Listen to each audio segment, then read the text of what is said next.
Hello, अस्सलाम वालेकुम, नमस्कार, आदाब, सत श्री अकाल। कैसे हैं आप सब लोग? उम्मीद करता हूँ सब लोग बहुत ही ज़्यादा अच्छे होंगे। आज का जो ये वीडियो है वो मैं इसलिए बना रहा हूँ क्योंकि बहुत सारे स्टूडेंट्स जो नए बांग्लादेश में एडमिट होना चाहते हैं, जो बांग्लादेश में नए नए एडमिट होते हैं for the purpose of their MBBS, तो उन लोगों के दिमाग में एक डाउट होता है कि भैया ये आइटम एग्जाम्स क्या होते हैं, ये कार्ड क्या होता है, ये टर्म एग्जाम्स क्या होते हैं, बांग्लादेश में जो ये एजुकेशन का पैटर्न है ये कैसा है, एग्जाम्स किस सीक्वेंस में होते हैं और क्या ये बहुत ज्यादा हैक्टिक होता है। बीइंग अ नॉर्मल क्या बोलते हैं, ऐसा student, being a normal student जिसने नीट में बहुत ही एवरेज स्कोर किया है 200 300 250, क्या मैं बांग्लादेश आकर के पढ़ पाऊंगा अच्छे से? क्या मैं यहाँ अच्छा डॉक्टर बन पाऊंगा? और यहाँ पे जो एग्जाम पैटर्न है क्या ये इतना हैक्टिक तो नहीं है कि आदमी मतलब पढ़ ही ना पाए, बहुत ज्यादा इरिटेट हो जाए, पढ़ने का मन ना करे या ओवर बर्डन हो जाए आदमी? ठीक है, सो बहुत सारी चीजों के बारे में मैं डिस्कस करूंगा। ऐसा नहीं है, इस पे वीडियोस और भी बने हैं, पहले भी काफी सारे आपको YouTube पे वीडियोस मिल जाएंगे, लेकिन अभी मैं आपको accurately proper with examples and like जैसे मैं आपको पढ़ा रहा हूं, तो वीडियो पूरा एक ध्यान से देखिएगा एंड तक प्रॉपरली। समझ गए मेरी बात? तो प्रॉपरली आप पूरा वीडियो देखेंगे और जो मैं चीज आपको समझाना चाहता हूं वो आप समझेंगे। So exam pattern in Bangladesh, this is our topic, right? अब देखिए, बांग्लादेश में 4 तरीके के एग्जाम होते हैं। कितने? 4 होते हैं। पहला एग्जाम होता है आपके पास आइटम। आइटम कौन सा भैया? आइटम नंबर क्या मुन्नी बदनाम हुई, वैसा नहीं बेटे, आइटम अलग है, ठीक है। दूसरा हमारे पास एग्जाम होता है कार्ड एग्जाम, राइट? फिर देन उसके बाद तीसरे नंबर पे हमारे पास होते हैं टर्म एग्जाम एंड देन चौथे नंबर पे होते हैं प्रॉफ एग्जाम, ठीक है। अब मैं आपको विद प्रॉपर एग्जांपल समझाता हूं। देखो, इंडिया में ये सब इतना झमेला नहीं होता, सेमेस्टर एग्जाम्स होते हैं डायरेक्टली, वो कुछ कुछ बहुत सारे महीनों के गैप में खत्म, इतना ही होता है। बट बांग्लादेश में ये जो सिस्टम है बड़ा कॉम्प्लेक्स है, ठीक है। कैसे है मैं बताता हूं।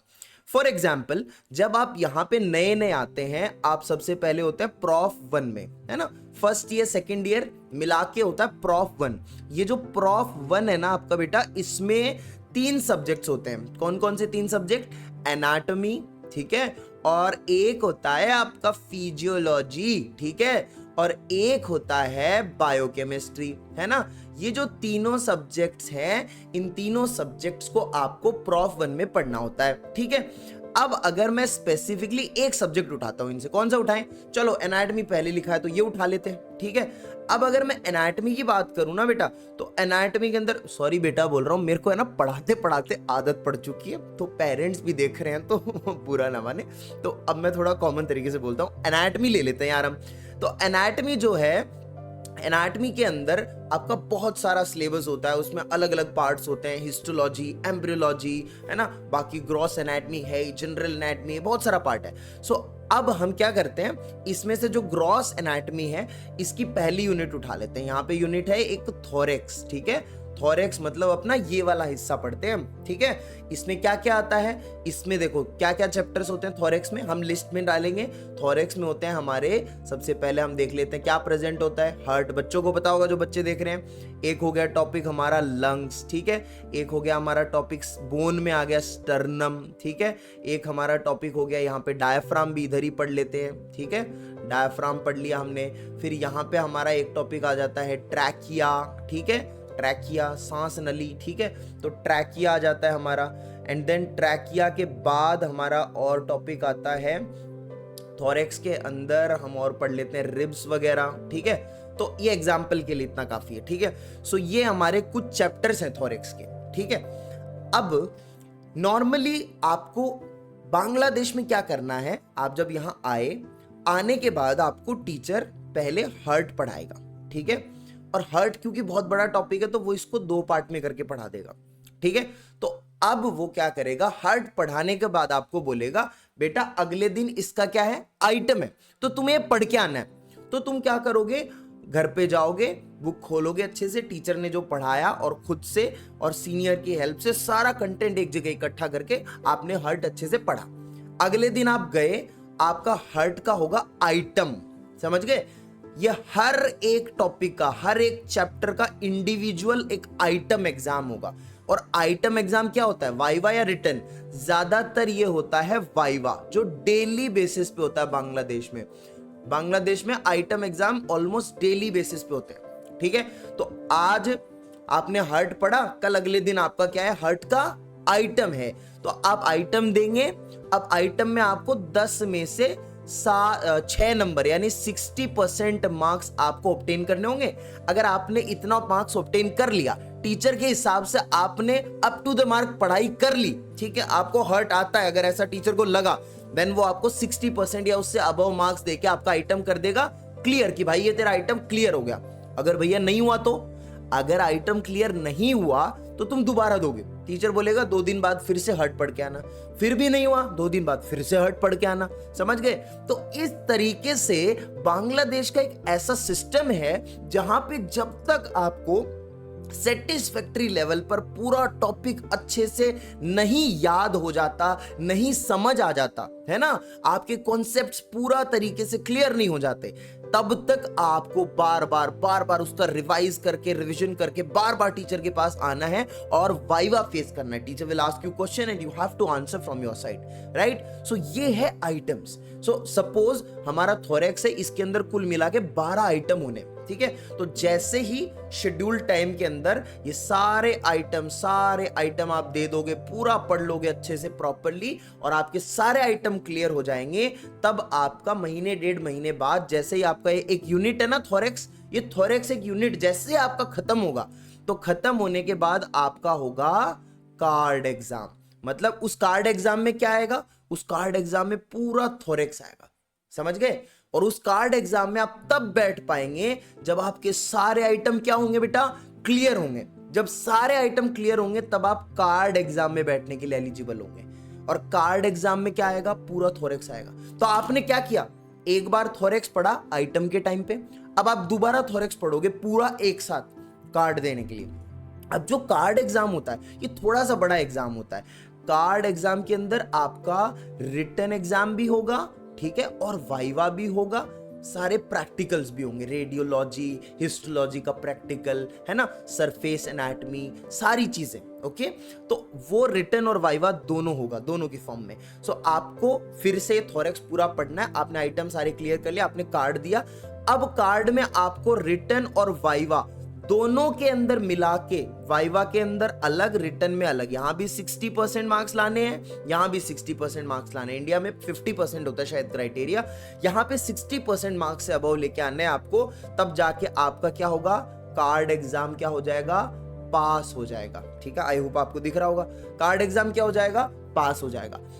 अब अगर आपने कार्ड एग्जाम पास कर लिया है तो आपका एक कार्ड एग्जाम पास हो गया है, अब आपका होगा कार्ड नंबर 2 स्टार्ट, ठीक है। तो thorax will be card number 1, thorax हो गया कार्ड नंबर 1।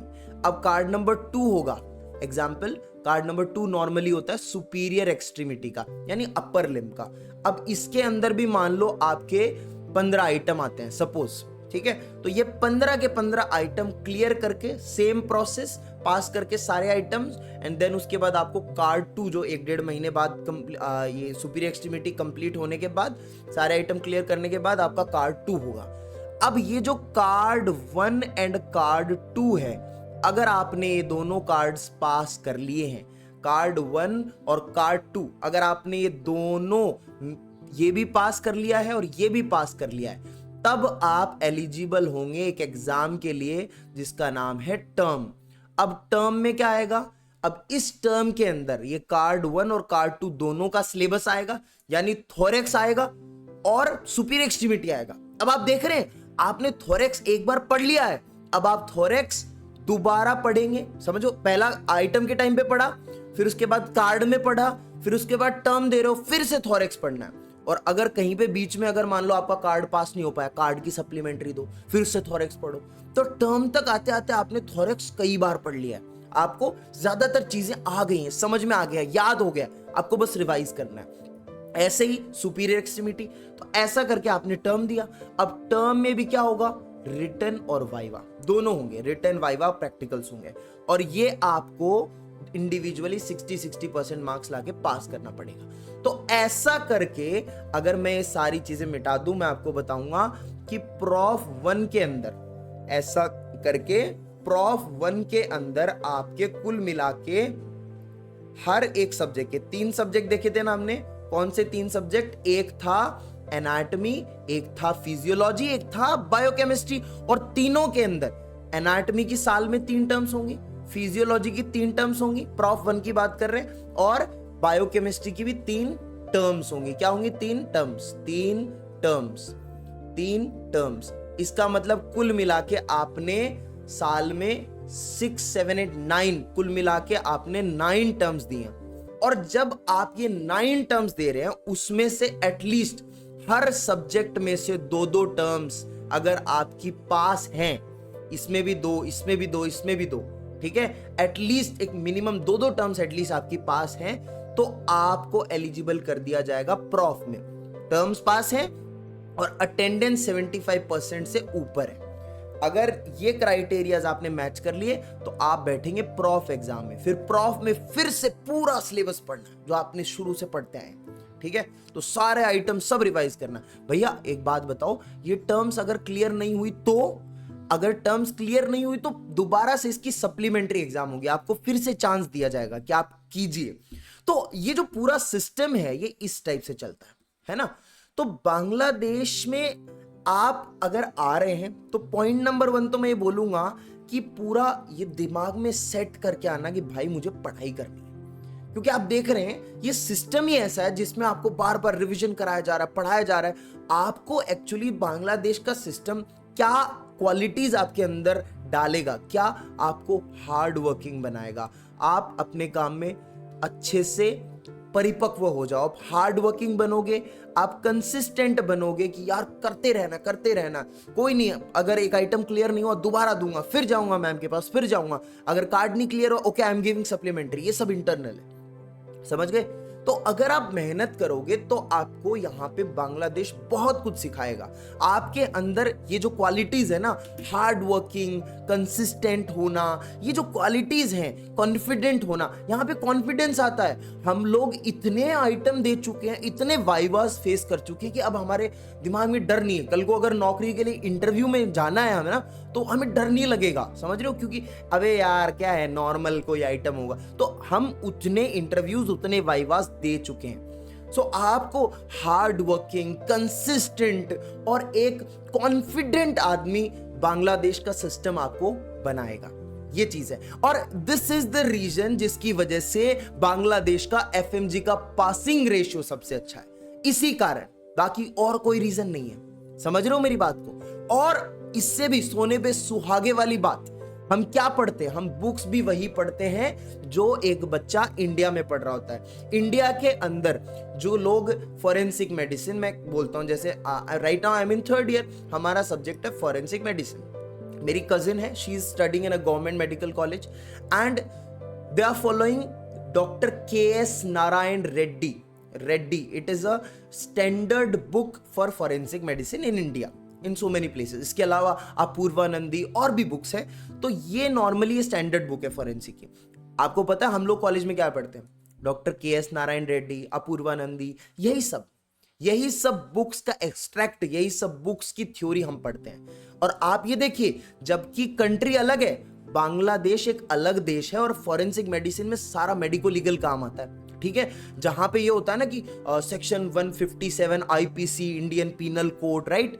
तो जो KS रेड्डी है उसके अंदर तो क्या लिखा होता है, जैसे सेक्शन 144 होता है अपना, वहां पे लिखा होता है IPC, इंडियन पीनल कोड। और हमारे यहाँ पे क्या होता है, हमारे यहाँ पे सिर्फ एक चीज चेंज करनी है, एग्जाम में IPC की जगह BPC बोलना है, बांग्लादेश पीनल कोड। देखिए सेक्शंस भी सेम है, धाराएं भी सेम है, समझ रहे हो। तो बांग्लादेश इज नॉट लाइक कुछ अलग नहीं है इंडिया से। जो हम बुक्स यहाँ पे एनाटमी में हम लोग पढ़ते हैं, BD चौरसिया, कहीं पे विश्राम सिंह पढ़ रहे हैं किसी कॉलेज में, AK दत्ता पढ़ रहे हैं, हम बायोकेमिस्ट्री में सत्यनारायण पढ़ रहे हैं, फिजियोलॉजी के अंदर हम शंभुलिंगम, गाइटन, जो मेन बुक्स इंडिया में चलती हैं वही यहाँ पे चलती हैं। बस ये है कि हम लोग थोड़ी सी मेहनत इसमें ज्यादा कर रहे हैं, हमारे नंबर ऑफ एग्जाम्स ज्यादा हो रहे हैं, हम लोगों को थोड़ा सा मतलब वो ना लाइन पे लाने के लिए थोड़ा सा और ज्यादा एफर्ट कर रहा है कॉलेज और जो बांग्लादेश का सिस्टम है ये। तो यार मैं आपको एक ही चीज बोलूंगा, अगर आपको हाई स्टैंडर्ड ऑफ लिविंग, बड़ी बड़ी बिल्डिंगें, बहुत कुछ ऐसा बड़ा चाहिए ना, तो बांग्लादेश मत आओ। मौज मस्ती करनी है, बांग्लादेश मत आओ। घूमना फिरना है, ऐश करनी है, तो बांग्लादेश मत आओ।